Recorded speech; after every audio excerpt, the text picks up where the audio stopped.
What up? You see the title. You know what time it is. The most popular truck right next to Honda Active, but at least this one is supercharged. We have ourselves another supercharged Sandbar video, but this one is different. As someone who's been to the auction, as someone has been searching for cars, as someone that whenever I see a supercharged Sandbar come for sale, I am the first one to know. I've never seen one with a 3-speed automatic.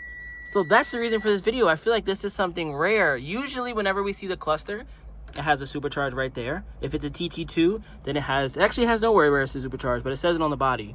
This guy says it right there. Comment below if you have one like this. I actually would love to know because it's the first one that I've ever seen in automatic. More importantly, 3-speed automatic. If you don't know, if this is your first time learning about supercharged Sambars, this is the first time you're learning about Kei Trucks, this is your first time learning about Subaru Kei Cars, let me be the first one to tell you, do not buy one of these if it's ECVT. Trust me. And that goes for any ECVT Subaru Sambar. So I know they come in the trucks, they come in the vans, and I'm talking about Kei Cars mostly. I don't know about the full-size cars.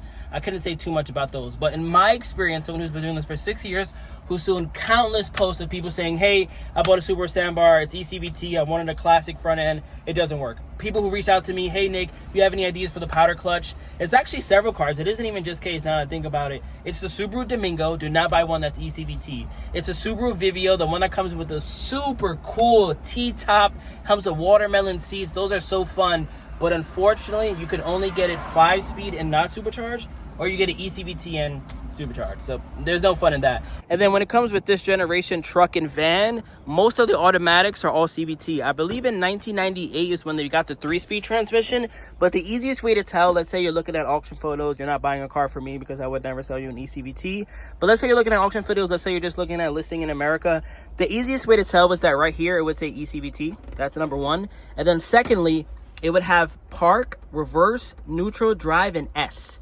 So S is the sports gear for the ECVT transmission. This one is a 1, 2, 3-speed automatic transmission. So once I saw this, I knew it was 3-speed. And then that's when I was like, oh, wow, this is strange. It says supercharged right there. I sent a picture to Scott from Special K. Shout out to Special K. You guys are going to see us in Tacoma. Maybe getting a full exhaust. He already went above and beyond on the rims. But I sent him the photos. He said, you know what? Let's shoot our shot. I think it was, I don't even remember if it was low or high, but either way, we won it.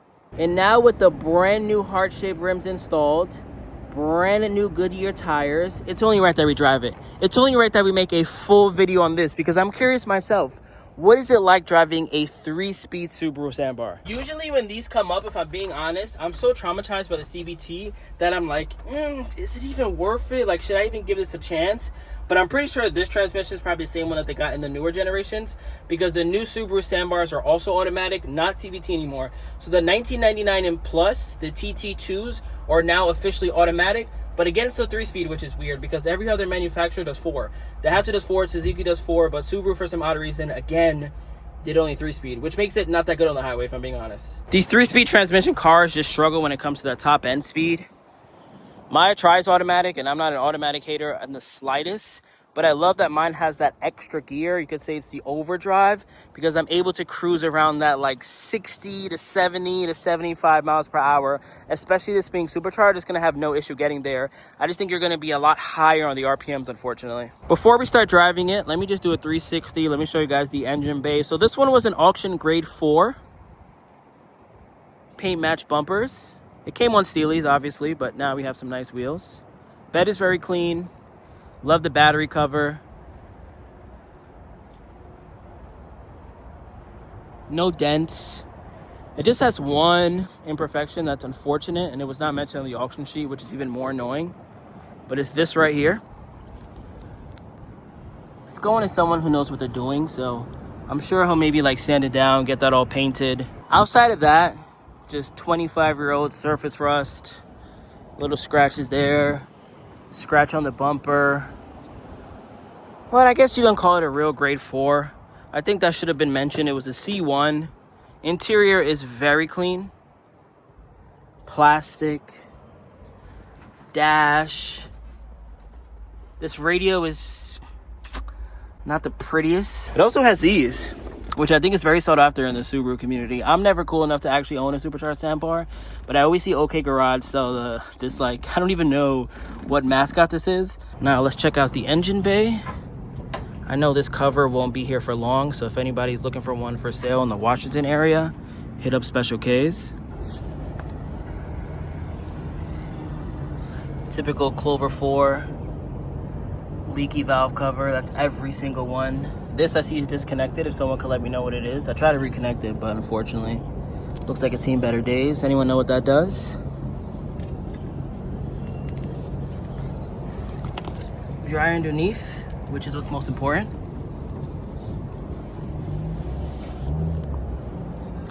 Now let's start it up.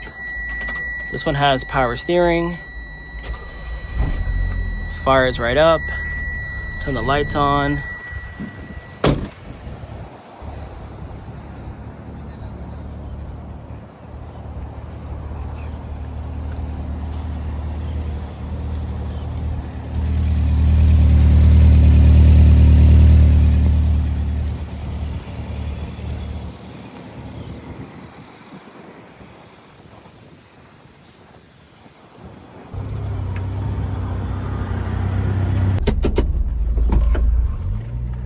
Gotta love power steering on any K truck.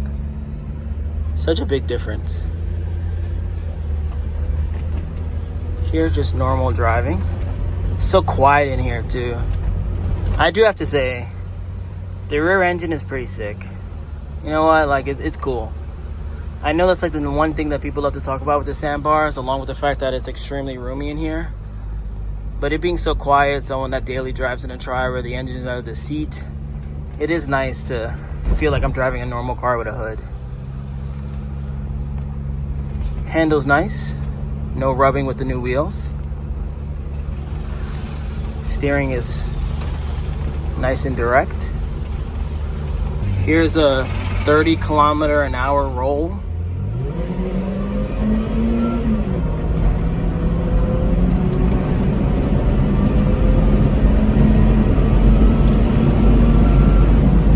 Okay, so it changes to third gear around 80 kilometers. That's good.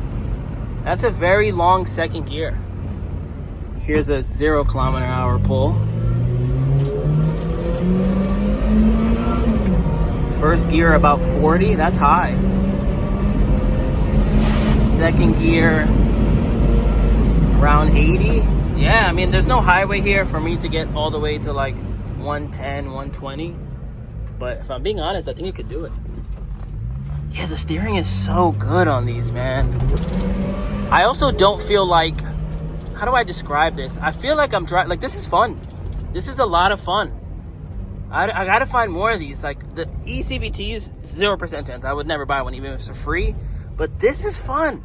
An automatic K truck that you get thrown back in your seat. You don't need to worry about shifting gears 7 times before you get to 80 kilometers an hour. Like, this is generally throwing me back in my seat right now. Imagine when it has an exhaust. Yeah, this is good. The only thing, I've since got a couple of videos, the only con that I would say that this has is that on those higher speeds, it just being automatic, it's kind of almost any K car, but once you let off the throttle, it's almost like you're slightly braking. Like, I'm not even braking right now, and this is how much the car is slowing down. My foot is nowhere near the brake. I almost could come to a complete stop. That's the only flaw if I had to find one. I think this is going to be a gas guzzler. You have to almost have your foot slightly on the gas or it's going to slow down. So I'm actually here with Mud Hog Mini Trucks out in Arkansas. Shout out to them if anyone is interested in buying a K truck. We've been boots on the ground, really chopping it up. And the way that he runs his business, I have to honestly say I applaud him. And even more applause for physically coming here to Japan, experiencing the auction, seeing what it's like to lose cars, seeing what it's like to see something that's a grade 4 and it's actually an R. But I say all this to say I want him to get behind the wheel on this. I don't know if he's ever driven one of these before, and I know he sells a lot of cars, so let's see if we can get his opinion. For a small motor, it's hard to believe that it performs as well as they do. Exactly. You can make another left here.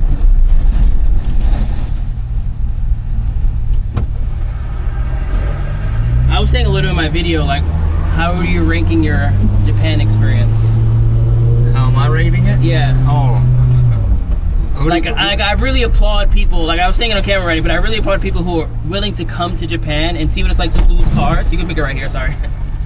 Seeing what it's like to see a car that, you know, had no oil in it. We saw a car that we were going to bid on and it had no oil in it. That could have been something that you would have bought if you weren't physically boots on the ground. Normally I would have bought that vehicle. Yeah. In fact, the reason we were looking at it because I was interested in buying that vehicle. Then you could go left on the... Yeah, and then the one that looked good and solid as far as the frame is concerned, we look inside the holes in the side of it and it's like all rusted out and got flakes of metal in it. And yeah. It's like, how would you know? It's one of those things where you have to like see it in person to see how real it is. Seeing it after being here, especially, I mean, we've bought hundreds and hundreds of vehicles, but after being here and seeing it, I mean, having those boots in the ground is imperative to get good quality stuff. Yeah. If not, it's just a gamble. Yeah, you can go all the way straight again. Okay. You could gun it down here and actually get to like 80 kilometers an hour. You can put your foot all the way down. It's kind of cool being automatic, right? Oh yeah. Right? This thing flies. I was driving it and I couldn't believe it. I couldn't believe it. I was like, wait, how am I like in an automatic K truck? Like I've driven obviously, you know, supercharged ones, and you can do a U-turn by where that white Nissan is. But I think it being automatic and I have to shift 70 times before actually going fast because the gears are so low. It's pretty fun. Oh, and it's and then you can go down this lane too. It's smooth too. Yeah, it's all the way down. The power steering. Like I have to find more of these. Yeah, this is actually one of the nicer, fastest little Kei trucks I've ever driven. I mean, it doesn't feel like a little truck. It feels like a real vehicle. No, but as far as like rating the experience, I mean, it's been a 10 out of 10. I mean, I know not everybody can do it and they're living life virtually or vicariously through the eyes of, video and things like that. But man, I'll tell you what, it's definitely eye-opening. Does it give you more compassion, honestly? Yeah. Right? Yeah. Like in a way, you kind of have to be like, like, yeah, this car sucks, and of course you're gonna be mad at your export company. Of course you'll be mad at me, but it's like, how could we really know? Like, how could we know that car had no oil? How could we know? Impossible. Like this one didn't even mention the corrosion that's over there. It had nothing on the auction sheet about it, and it was just, it's one of those things where. Well, like a vehicle like this, it's definitely worthy of saving. You know, I mean, as far as like if somebody wanted to put a little bit of time. Yeah, into of course. Yeah, this is going to someone who's going to put a lot of money into it, and then you can park it right by the naked. You know, power steering is so nice. Right? I said that. Instead of saying I think automatic. And that's also, people don't understand how that adds into the price. And when you start looking at vehicles, sometimes they get this false idea, oh, I can buy one of these for dirt cheap, whatever. And then it's like, okay, well, do you want air conditioning? Yeah. You know, do you want the turbocharge or not? You know, are you willing to pay for that? Because if you are, here you go.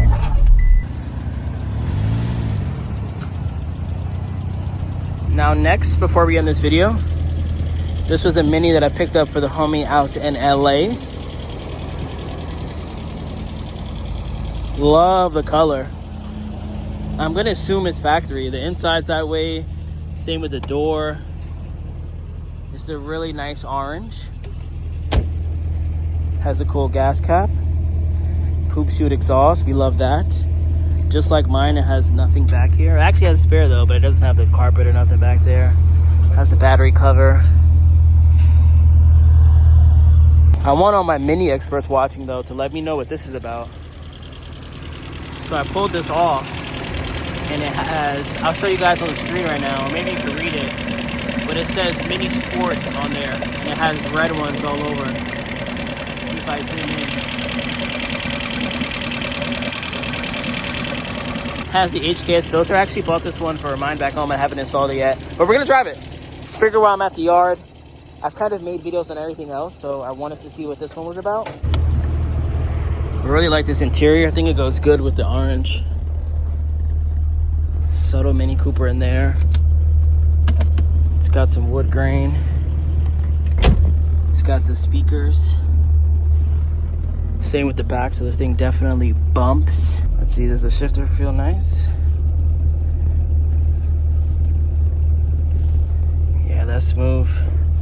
Horn work? Oh, what horn is there, not here? Wait, interesting. Steering wheel is huge though. I wonder what this is. Super temp control. Water, oil temp fan. I wonder what it is. Is it the shifter? And the clutch, it just feels Feels different than any Mini I've ever drove before, or even sat in. It's like extra quiet too. See if it feels faster. Oh shit. I know I just drove that Sambar. Man, these are such terrible cars. I don't know why I like them. I can't wait to get back to mine.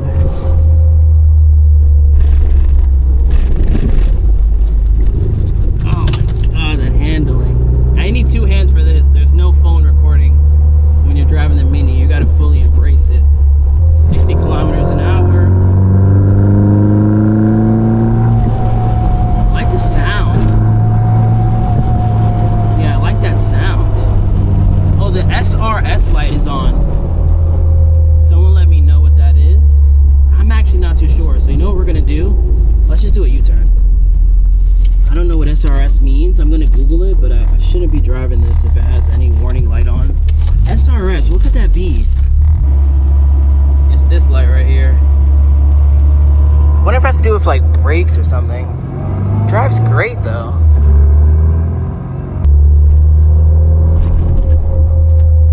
Sounds good. I'm gonna own my Mini for maybe, I would have had to assume my goal is to sell my Mini maybe around like October.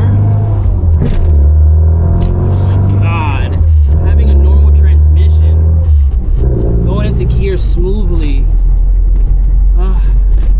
Such an underrated thing that you don't really think about.